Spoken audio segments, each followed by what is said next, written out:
Desde mediados del siglo pasado, en América Latina, millones de personas migraron desde las zonas rurales hacia las urbanas. Pero las ciudades no estaban preparadas para recibir esos flujos masivos de población. En ese contexto, y con dificultades para acceder a la vivienda formal, muchas personas se vieron con la única alternativa de instalarse en asentamientos informales. Creo que es importante reconocer que la vivienda informal ha sido la gran alternativa de gran parte de la población. O sea, ha sido la solución de vivienda en escala en todos los países de América Latina. En la región, 1 de cada 4 personas que viven en ciudades habita en un asentamiento informal. Se trata de 130 millones de personas en toda América Latina. Esos asentamientos significaron la puerta de entrada de las personas en la ciudad. Entonces, acceso a oportunidad laboral, acceso a servicios de salud, a servicios de educación, oportunidades culturales, de lazer, ocio, aunque las condiciones de vida y la infraestructura no sean las más adecuadas para las personas que ahí viven y ni para la sociedad. Además de las barreras físicas, sociales y económicas que existen para la integración social y urbana, tenemos que agregar las legales. Estas barreras dificultan el acceso a servicios públicos por parte de los habitantes de los asentamientos y complican la ejecución de los planes de mejoramiento barrial. Entre las normas legales, la que más impacto tiene es el acceso a la tenencia de la vivienda.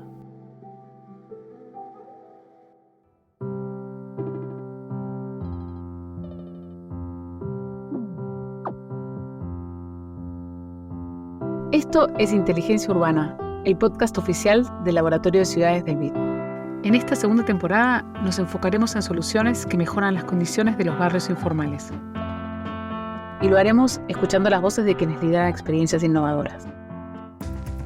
Soy Carolina Piedrafita, especialista en desarrollo urbano y coordinadora del Laboratorio de Ciudades del BID. Nuestro equipo identifica y analiza tendencias de innovación, conecta ciudades para compartir soluciones y promueve la experimentación como una manera de encontrar soluciones a los desafíos urbanos de América Latina y el Caribe.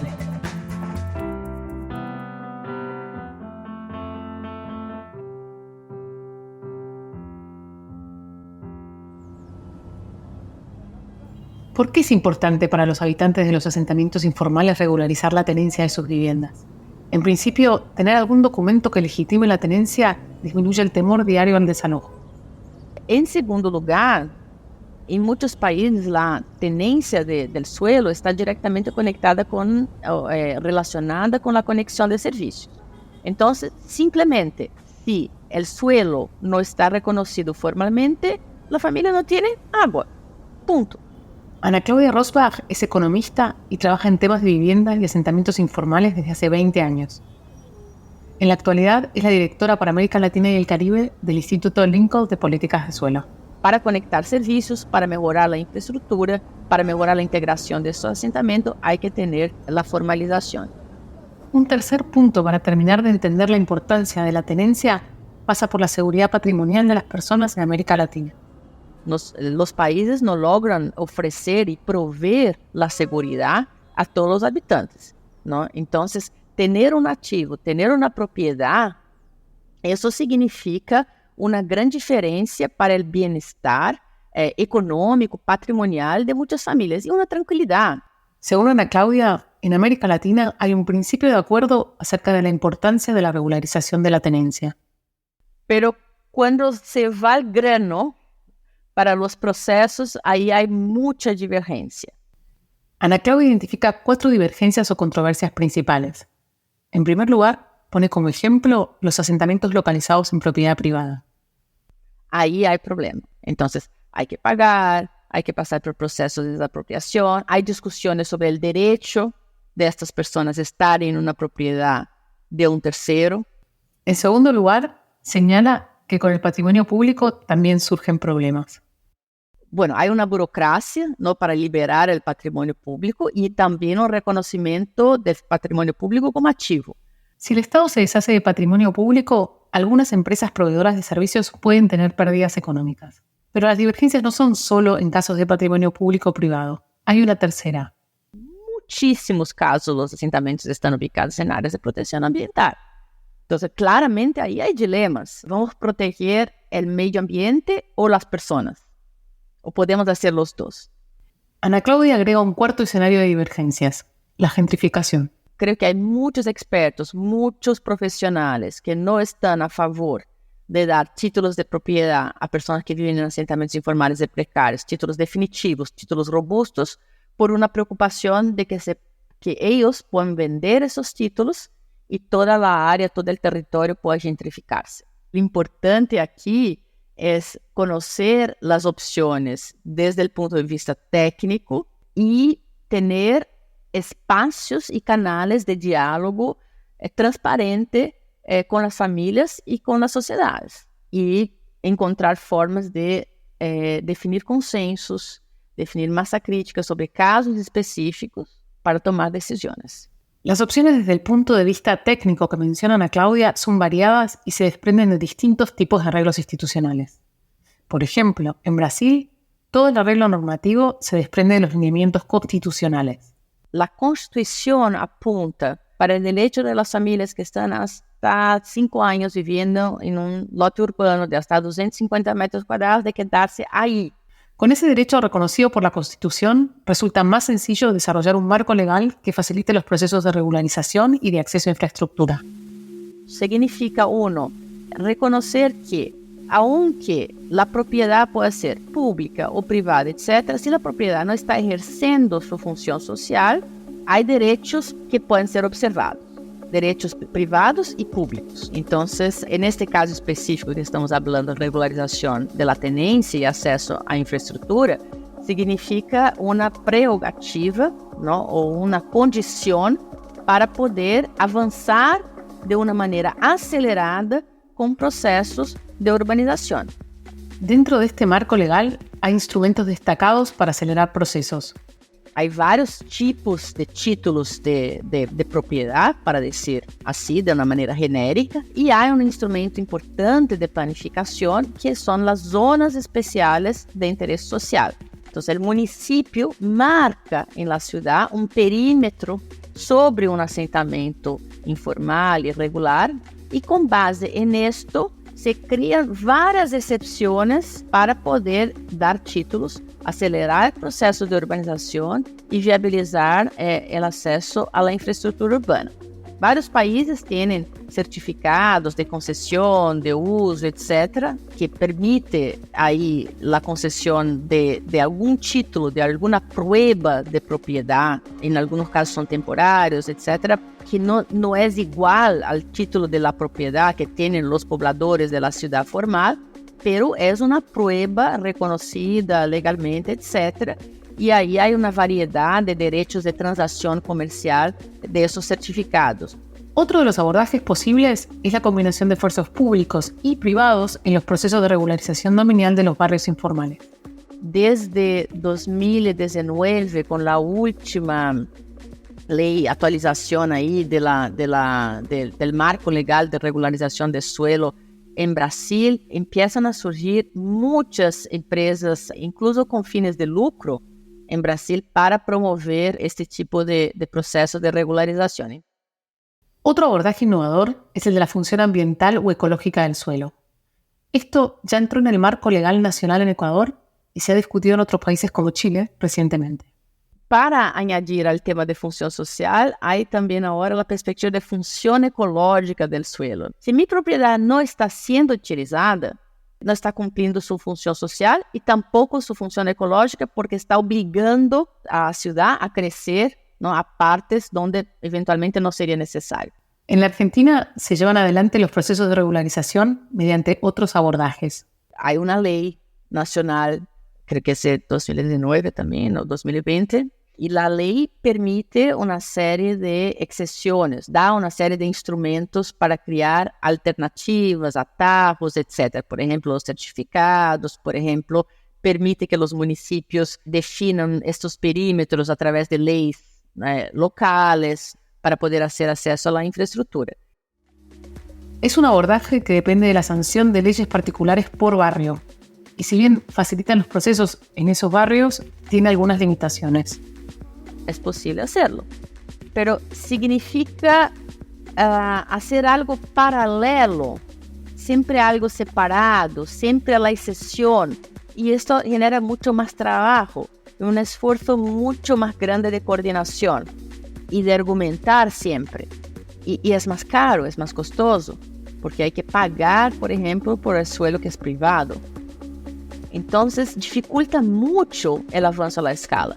Entonces, para avanzar en la escala, el camino está claro. Si no logramos tener las soluciones incorporadas en los marcos nacionales, incorporadas en los modelos de planificación de las ciudades, ¿no? Como mainstream, va a ser muy difícil llegar a la escala, porque los procesos van a ser más complejos y los costos van a ser más altos. En Colombia han diseñado estrategias no solo para promover la regularización de la tenencia, sino también para evitar que los cuellos de botella legales impidan avanzar en planes de mejoramiento barrial y de vivienda. Desde hace muchos años, nosotros venimos haciendo procesos de legalización, que es una primera capa y es esa incorporación de los asentamientos informales que se van consolidando al suelo urbano de la ciudad. Nadia Milena Rangel Rada es politóloga y experta en desarrollo urbano, ciudades y vivienda. Hasta enero de 2024 se desempeñó como secretaria de Hábitat de Bogotá. Esa legalización es decirle a nuestra mapa y a nuestra cartografía y a nuestra norma urbana que ese territorio hace parte del suelo urbano de la ciudad y que tiene unas condiciones, y estos son los espacios públicos y los espacios privados. En Colombia, entonces, la legalización es la primera actuación estatal para reconocer el asentamiento. Pero, ¿qué significa que haga parte del suelo urbano de la ciudad? La legalización nos habilita a hacer mejoramiento de barrios, nos habilita a hacer mejoramiento de vivienda y nos habilita a hacer procesos de titulación. Si son asentamientos en predios fiscales, entregamos los títulos gratuitamente a las familias, pero si son predios privados, cuando ya son asentamientos consolidados desde hace muchos años, salió una normatividad en Colombia que permite que hagamos compra de esos predios, de esos barrios ya consolidados de hace muchos años, y al comprarlos nosotros, después podemos ceder a título gratuito el terreno donde están construidas las viviendas de nuestros barrios informales. Nosotros en nuestro ordenamiento territorial tenemos 3 tipos de suelos: el suelo urbano, el suelo rural y el suelo de expansión urbana. El suelo rural ocupa 75% de la ciudad de Bogotá. Nuestro suelo rural tiene vocación agrícola, vocación de protección ambiental, entonces por eso ese suelo no se toca. Ese suelo ya tiene sus habitantes y la idea es proteger que ellos vivan en mejores condiciones. Son 25,000 los habitantes de los 8 millones de habitantes que tiene Bogotá, pero no se toca. El suelo de expansión urbana es el suelo rural que se identifica para que en un futuro se vuelva urbano. Y es ese suelo que posteriormente se desarrolla a través de instrumentos de planeación que en Bogotá se llaman planes parciales. El suelo urbano, finalmente, es en el que sí se puede avanzar con la legalización de los terrenos y el mejoramiento de los barrios. Esos barrios ya tienen derecho a tener inversión pública. Entonces es cuando, desde el distrito, una vez esté legalizado, se puede hacer tendido de redes de servicios públicos, mejoramiento integral de barrios cuando empezamos a construir vías, parques, andenes, senderos peatonales. Adicionalmente hacemos mejoramiento de la vivienda y otros instrumentos que hemos venido desarrollando. Las limitaciones legales no solo afectan la entrega de un título, sino que dificultan la ejecución de programas de mejoramiento barrial y de vivienda. Por ejemplo, para ejecutar el plan Terrazas de mejoramiento de vivienda, tuvieron que diseñar un abordaje normativo integral.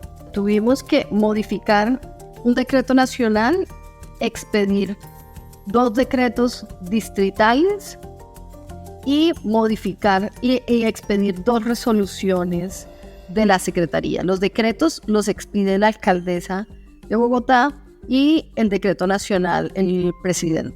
Históricamente nosotros tenemos muchas trabas y paulatinamente las hemos venido eliminando, porque poder titular 450,000 viviendas que son parte de ese universo de nuestra ciudad que es de hábitat popular, pues no es tan fácil. Entonces, como no es fácil titularlos a todos, tomamos la decisión y jurídicamente venimos haciendo mejoramientos en viviendas que no tienen título.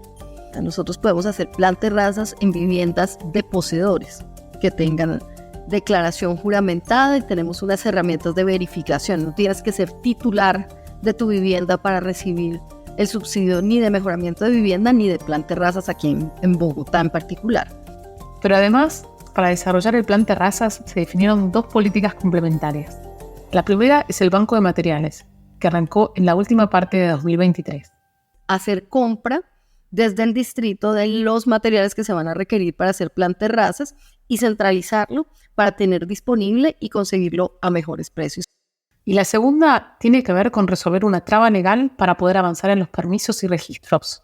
En Colombia, en las grandes ciudades, tenemos curadurías privadas, que son los que emiten permisos, trámites y licencias de construcción. Por lo general, a las curadurías privadas no les interesaba hacer trámites ni reconocimientos para este tipo de viviendas informales. Entonces sacamos esa competencia y nos abrogamos y recuperamos esa competencia en el distrito para que una entidad que se llama la Caja de Vivienda Popular de Bogotá, que hace parte del sector hábitat, tuviera la tarea de ser la curaduría pública y emitiera las licencias, hiciera la asistencia técnica y el acompañamiento a los distintos hogares y familias en todo su proceso. Y además ejecutara las inversiones del subsidio de plan terrazas. En 2020, la modificación del decreto que regula los temas de vivienda en Colombia permitió incorporar la figura de la curaduría pública. Pero adicionalmente también nos permitió flexibilizar y adoptar una tecnología de reforzamiento estructural que en este momento la tenemos en alianza con Build Change y es la que hemos venido ejecutando en nuestros distintos proyectos de plan terrazas.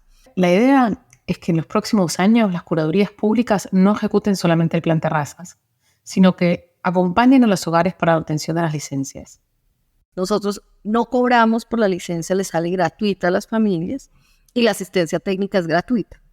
Antes, en la curaduría privada, ellos necesitaban pagar arquitecto, ingeniero, que les hiciera todo el proyecto y tenían que hacer adicionalmente el pago en la curaduría. Ya superados los cuellos de botella de las normativas, quedan los operativos, que son muchos, porque como dijo Nadia, cada vivienda es un proyecto distinto. Nosotros vamos a llegar a 1.250 viviendas, que es una aguja entre un pajar. ¿Se pueden escalar los proyectos de mejoramiento barrial y de vivienda? Solamente es posible si tenemos otros actores distintos al Estado siendo el único contratante y el único ejecutor.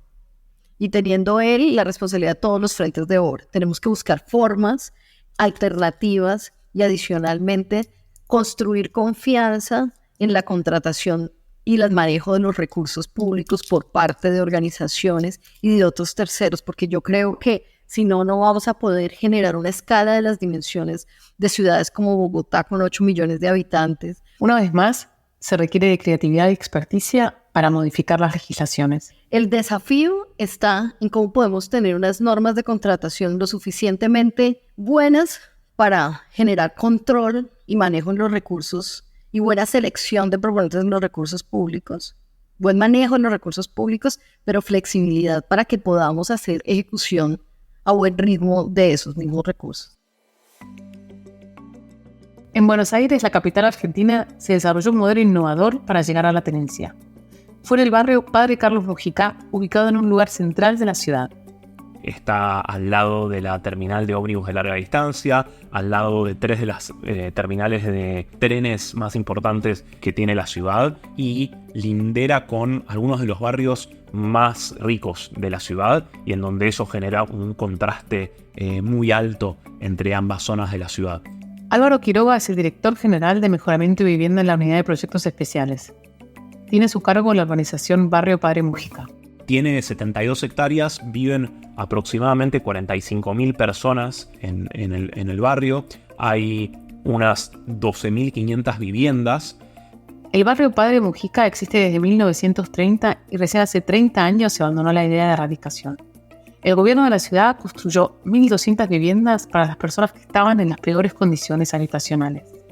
El barrio, como todos los barrios informales, no existe en términos catastrales. En la ciudad formal, cuando se construye un edificio o una casa, participan arquitectos y agrimensores que formulan los planos correspondientes que tienen que cumplir con ciertas regulaciones, ciertas condiciones del código de edificación, de los códigos urbanísticos, máximos de altura, tipos de construcciones, usos, etc.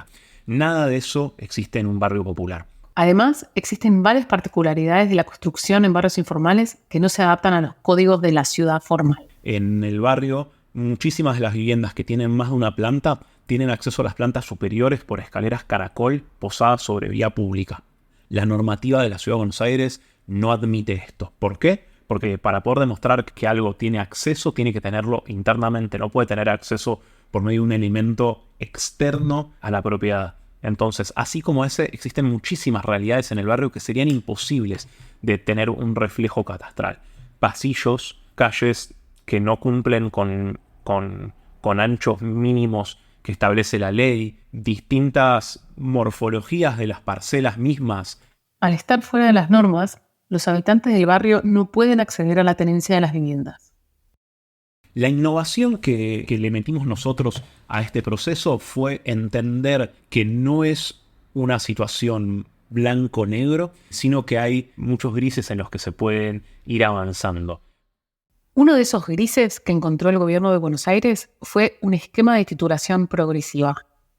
Con una herramienta para el reconocimiento de la posesión de manera provisoria, que es lo que llamamos el CEDIF, el Certificado Digital de Formalización. El CEDIF le otorga a la familia cierto reconocimiento de la posesión de la vivienda mientras se crean las condiciones técnicas y jurídicas para la titulación definitiva. La innovación es justamente no someter a todo el proceso formal, entendiendo que mientras que los códigos de planificación urbanísticos buscan un bien que es proteger a los habitantes de una vivienda a través de que tengan ciertas características, existe un barrio que es un hecho físico, que tiene las características que tiene. De lo que buscamos es reconocer la situación actual y darle una cuota de seguridad jurídica a la familia que habita en esa vivienda. El gobierno de Buenos Aires aborda dos cuestiones necesarias para la regularización dominial. Uno es la identificación unívoca de los inmuebles. Es decir, hoy lo que no existe es cuando hablamos de una casa en particular, no existe una definición unívoca de que esa casa es esa y no otra cosa, de cuáles son sus límites, de cómo está conformada, de cuál es su morfología, cuáles son los ambientes dentro de esa casa. Entonces, de ninguna manera podríamos decir que algo es de alguien si no podemos definir de manera unívoca qué es ese algo. La otra cuestión es identificar a los grupos familiares poseedores de los inmuebles. Entendemos cómo está conformado la familia que reside en esa vivienda, si es uno o más hogares, si todos o algunas de las personas que la habitan lo hacen en condición de poseedores de la misma, es decir, de propietarios, y a partir de eso generar un registro oficial de las construcciones que existen en el barrio. El registro digital de formalización de unidades funcionales del barrio Mujica es parte del sistema de administración de documentos electrónicos de la ciudad. Y a partir de juntar estos dos pedazos de información, ¿no? ¿Qué es el inmueble y cuál es la familia que es poseedora del mismo? Se emite un certificado que da cuenta de ese registro, ¿no? Que es el CEDIF, el Certificado Digital de Formalización. El CEDIF, entonces, indica qué familia posee cada inmueble del barrio. Cumplida esta etapa, la siguiente sería la conformación de los planos de mensura definitivos para el catastro y el posterior registro y la emisión de las escrituras traslativas de dominio para las familias. El proceso para llegar a este modelo fue largo.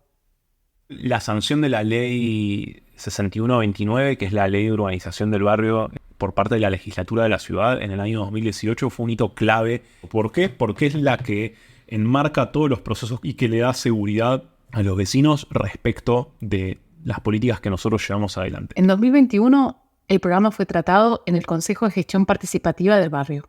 El Consejo de Gestión Participativa es un órgano que se crea en la ley, en donde hay representantes de los vecinos del barrio. El protocolo de este programa fue tratado en ese consejo durante todo el año 2021 y a partir de su aprobación en el consejo es que se emitió la normativa de los actos administrativos para la creación de este registro de unidades funcionales. Para llevar al programa a su fase de ejecución, primero se hizo una prueba piloto en una manzana del barrio con un equipo integrado por arquitectos y trabajadores sociales. El programa hoy ya llegó a 500 viviendas del barrio, entre las que tienen el certificado emitido y aquellas que están en proceso de relevamiento ahora. El modelo adoptado en el barrio Mujica ya es ejemplo para otros planificadores urbanos de Buenos Aires. Pero Álvaro identifica algunos desafíos para hacer crecer la escala. El desafío está en torno a que es un abordaje que es muy intensivo en cuanto a recurso humano. Se requieren muchas personas para estar midiendo, formulando los planos y trabajando en conjunto con las familias para relevarlas tanto desde lo técnico como lo social, para transmitirles los conocimientos, los contenidos, los derechos y deberes que implica la formalización. El desafío mayor será siempre adecuar las normativas. Definitivamente, la normativa tiene una dificultad en reconocer realidades preexistentes que no fueran ejecutadas bajo sus supuestos. Ahora, cambiar la normativa para el resto de la ciudad implicaría dar cierta marcha atrás con ciertos resguardos importantes a la hora de generar construcciones. Hay todo un sistema de planeamiento urbano y es bueno y necesario que exista tal cual está. Sí creemos que el camino para avanzar en la regularización de barrios informales es justamente buscar crear categorías nuevas de hábitat con normativa diferenciada para todo lo que haya sido en algún momento un barrio popular y que pueda ser registrado.